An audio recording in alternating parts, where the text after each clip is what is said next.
sucesso deixa pistas. Nossa missão é decodificá-las.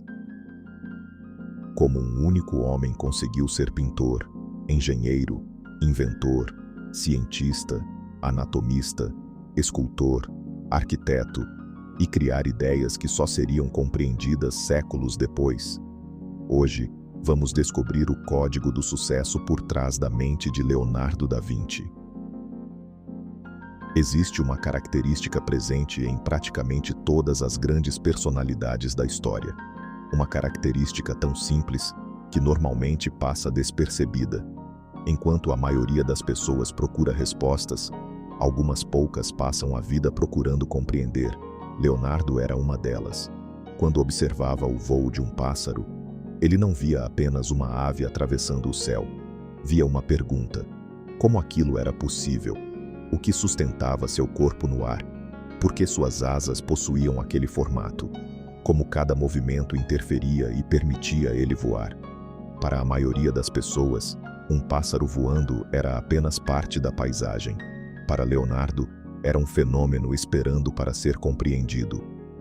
Normalmente, as pessoas simplesmente aceitam que as coisas funcionam e dão pouca importância para isso. Leonardo se aplicava em descobrir por que funcionavam.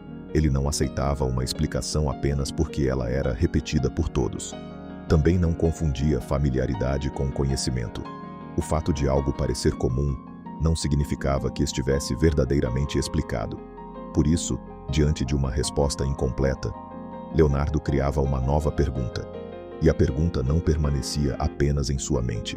Transformava-se em observação, em desenho, em comparação, em pesquisa. Enquanto muitos encerravam o pensamento quando encontravam uma resposta, Leonardo utilizava cada resposta como o início de uma nova investigação. É aqui que encontramos uma das primeiras peças de seu algoritmo. Ele não colecionava respostas. Colecionava perguntas capazes de conduzi-lo a uma compreensão mais profunda. Porque existe uma diferença entre conhecer um resultado e compreender o princípio que o produziu. Quem aprende apenas o resultado consegue repeti-lo. Quem compreende o princípio consegue aplicá-lo em situações diferentes. E algumas vezes, consegue utilizá-lo para criar algo que ainda não existe. Talvez seja por isso que Leonardo nunca tenha permanecido limitado a uma única área do conhecimento. Ele estudava pintura, mas também investigava anatomia, estudava geometria, óptica, engenharia, matemática, movimento, água, luz, proporção, o corpo humano. À primeira vista, poderia parecer apenas uma mente cercada por interesses diferentes, mas havia uma lógica por trás dessa diversidade. Leonardo compreendia algo que muitas pessoas ainda não percebem. A realidade não está dividida em matérias. As divisões existem para facilitar o estudo. Na prática, todas as áreas permanecem conectadas. O conhecimento sobre anatomia tornava sua pintura mais precisa. A geometria ajudava a compreender proporções. O estudo da luz transformava a maneira de representar profundidade. A observação da natureza inspirava soluções de engenharia. Cada novo conhecimento ampliava sua capacidade de compreender todos os outros. Leonardo não apenas transitava por diferentes áreas, ele encontrava relações entre elas. Enquanto muitos enxergavam separações, ele enxergava conexões. E é justamente dessas conexões que muitas inovações surgem. Uma ideia inteiramente nova raramente aparece isolada. Muitas vezes, ela nasce quando conhecimentos que permaneciam separados passam a conversar entre si. Leonardo não via a arte de um lado e ciência do outro. Para ele, a arte ajudava a investigar a realidade, e a investigação tornava sua arte mais profunda. Ao estudar o corpo humano, não queria apenas desenhá-lo com maior precisão, queria compreender o mecanismo existente sob a aparência. Não lhe bastava representar um braço, ele queria entender como músculos, ossos e articulações produziam o movimento. Não lhe bastava observar uma expressão, queria perceber como o corpo revelava emoções. Não lhe bastava pintar a luz, queria compreender como ela se comportava diante dos objetos. Leonardo não se limitava à superfície, buscava a estrutura. E essa busca revela outro elemento importante de sua forma de pensar. Ele compreendia que aquilo que enxergamos nem sempre explica aquilo que realmente acontece. Para encontrar o princípio, era necessário ultrapassar a aparência, investigar as partes, observar as relações e reconstruir mentalmente o funcionamento do todo. Mas sua curiosidade não teria produzido o mesmo resultado se permanecesse apenas no pensamento. Leonardo desenvolveu outro comportamento decisivo. Ele registrava, escrevia perguntas, desenhava mecanismos, anotava movimentos, representava estruturas, comparava proporções, criava esboços, retornava às mesmas ideias, corrigia, acrescentava detalhes, explorava novas possibilidades. Para Leonardo, o papel não servia apenas para guardar uma ideia pronta, servia para desenvolver uma ideia ainda incompleta. Ele não desenhava somente aquilo que já compreendia. Muitas vezes, desenhava para conseguir compreender. Ao registrar uma estrutura, conseguia observar relações que poderiam desaparecer em uma análise superficial. Ao dividir um mecanismo em diferentes partes, tornava sua lógica mais visível. Ao representar aquilo que via, transformava uma percepção momentânea em um objeto permanente de investigação. A mente percebe, mas também esquece. O registro impedia que uma observação desaparecesse antes de ser desenvolvida. Mais do que isso, permitia que ela fosse analisada, questionada, corrigida, aprimorada. Leonardo parecia compreender que grandes ideias raramente surgem completas. Elas se desenvolvem durante o processo. Primeiro aparece uma percepção, depois uma pergunta, em seguida um registro. Então começam as comparações, as correções e a construção da compreensão. Ele não esperava que uma ideia estivesse perfeita para colocá-la no papel. Colocava-a no papel para que ela pudesse se tornar melhor. E essa disposição para revisar o próprio pensamento também fazia parte de seu algoritmo. Leonardo não tratava o conhecimento como algo encerrado. Uma resposta poderia ser substituída por outra mais consistente. Uma nova observação poderia corrigir uma antiga convicção. Um detalhe antes ignorado poderia modificar toda a interpretação. Por isso, seu aprendizado não seguia uma linha reta. Era um processo contínuo de observação, questionamento, registro, comparação e aperfeiçoamento.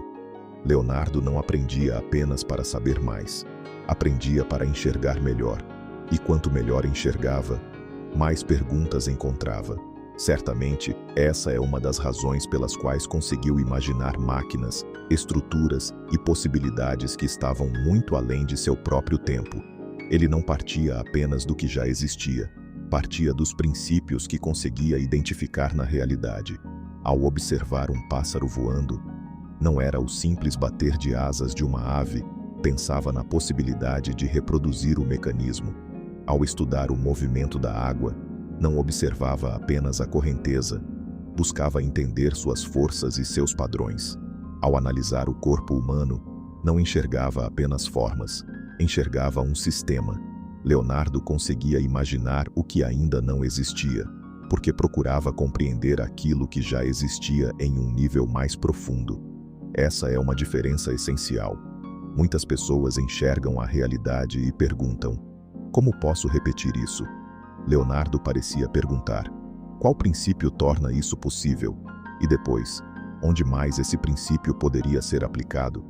É assim que a observação se transforma em criação. O fenômeno produz uma pergunta. A pergunta conduz à pesquisa. A pesquisa produz compreensão. A compreensão revela um princípio, e o princípio abre novas possibilidades. Esse era o código por trás da mente de Leonardo da Vinci. Ele não tratava a curiosidade como distração, transformava-a em método. Não fazia perguntas apenas por interesse, investigava até encontrar estruturas e relações. Não observava apenas para contemplar, observava para compreender. Não registrava para arquivar, registrava para desenvolver.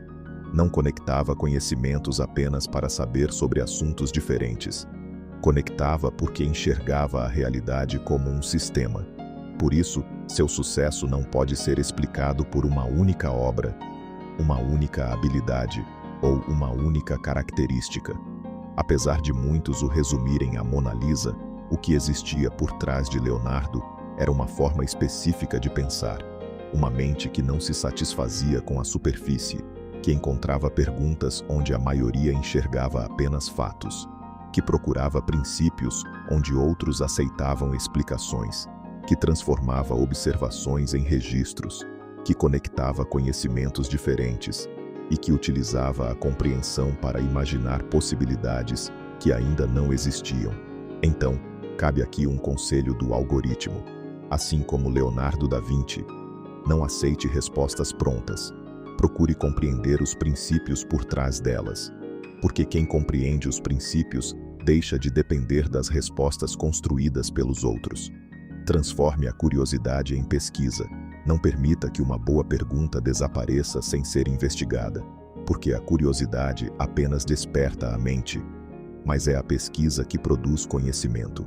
Observe além da superfície. Procure entender as estruturas, as relações e os mecanismos que não aparecem à primeira vista, porque quem enxerga apenas o que está visível encontra as mesmas respostas que todos encontram. Registre aquilo que sua mente percebe. Coloque suas ideias no papel para analisá-las, corrigi-las e desenvolvê-las, porque uma ideia registrada pode ser aprimorada, mas uma ideia esquecida jamais produzirá resultado. Conecte conhecimentos diferentes. Não limite sua compreensão às fronteiras de uma única área, porque quando ideias de mundos distintos passam a conversar, novas possibilidades começam a surgir. Hoje, o algoritmo decodificou a mente de Leonardo da Vinci e revelou que sua genialidade não estava apenas na quantidade de conhecimentos que possuía, mas na forma como observava, questionava, registrava, conectava e transformava conhecimento em criação. Na próxima história, descobriremos um novo algoritmo,